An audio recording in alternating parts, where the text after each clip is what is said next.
So, Stefan, I quite like the fact that it's a sort of a Americana type of Western type of feel song. I think it does stand out quite well in this semi-final. Um, it's a shame that Armenia is not in this semi because Stefan's got Armenian heritage. Yeah. So I do worry that Azerbaijan are not going to give him any points. Oh, For obvious, boo. obvious reasons. Yeah, boo indeed.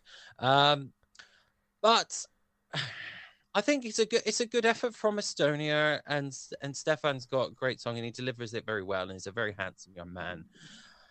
Um, this is one of those songs to me competitively in this semi-final, which is on the cusp between that eighth place to 12th, 13th area.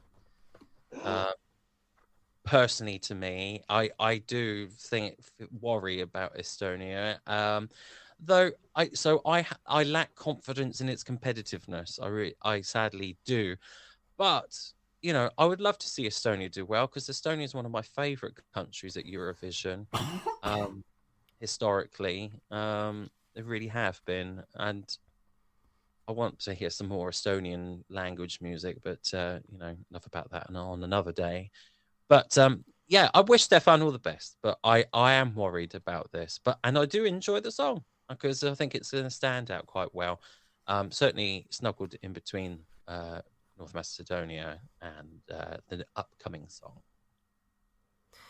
Yeah, I'm pretty much agree with you, Kieran. I it took me a while for me to fully into the song, but I do quite enjoy it. Like I'm not crazy about it, but it's got like a it's nice and enjoyable, and it has this kind of like cinematic kind of feel to it almost.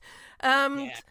um, like you, for the longest time, I was kind of like on the fence in terms of Estonia's qualification chances, because I was kind of like, oh, the song is really good, but then there's also a lot of songs that are really good, and especially the second half, I feel like it's kind of like really jam packed in terms of people who are likely to qualify. So it's just kind of like, like in at the moment in my head, like I can't see how it could fail unless there's like a kind of like Albina-esque kind of like maths failing disaster kind of thing, which I hope never happens again, because that was pretty frigging rough to be top 10 in both jury and televote and still not qualify. But yeah, Mm. the maths really were on her side, which was just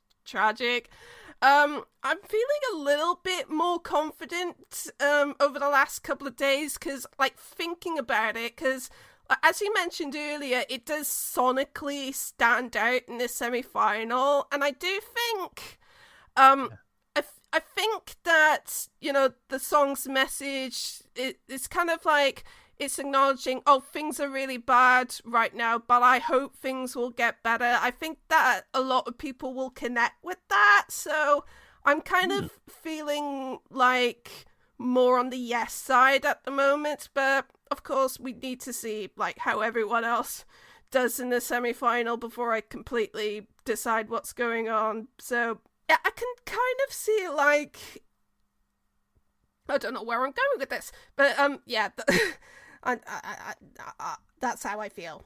Um, Yeah, and I know what you mean, Kylie, and I think you've made a very good point, which may change my mind, and how I feel about the song, because the message of hope is something that I think all of us Europeans and everybody else around the world, including Australia, hello, hello.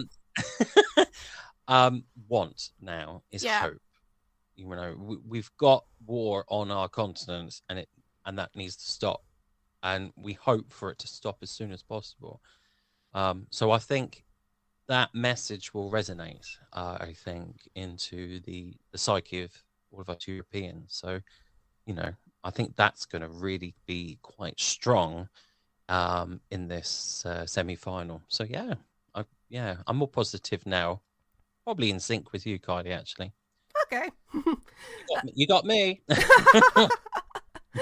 I never expect to convert anyway to my point of view, but it's a nice bonus at least. Yeah, brownie points. What about you, John?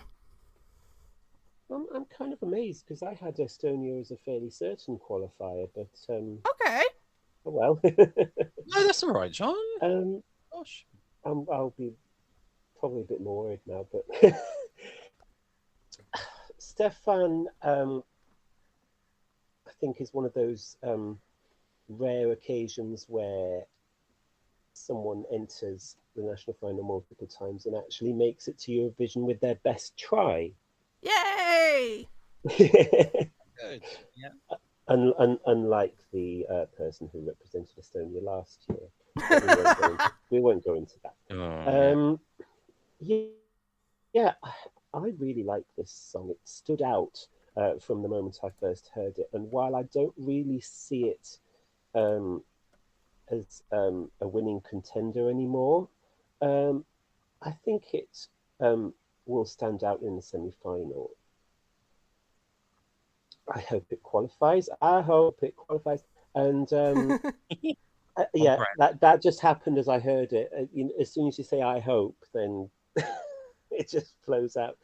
And I've got all my fingers crossed for Estonia, and I've just looked to see where it's in my ranking, and it's just nestling inside my top 5. So yay!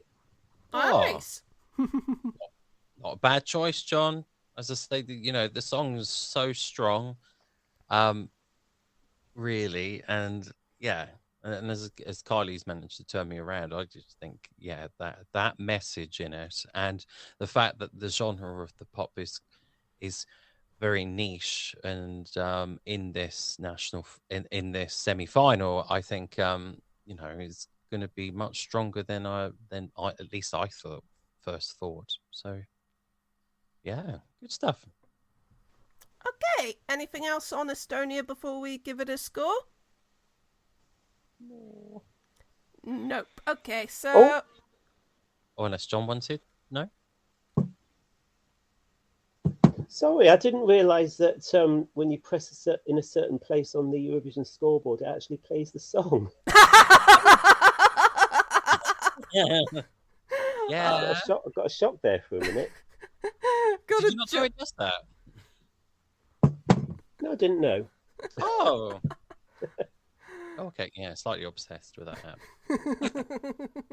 Yeah, I think we all are, to be fair. Yeah.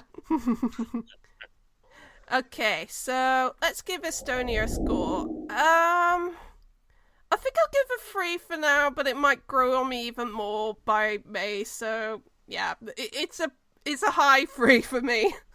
Hmm. Well, I gave the Netherlands a 5, and I've got Estonia above the Netherlands, so it has to be a 5. Yay! Yeah, makes sense. Like you, Kylie, it's a high 3 for me. And the public give it a 4 out of 5.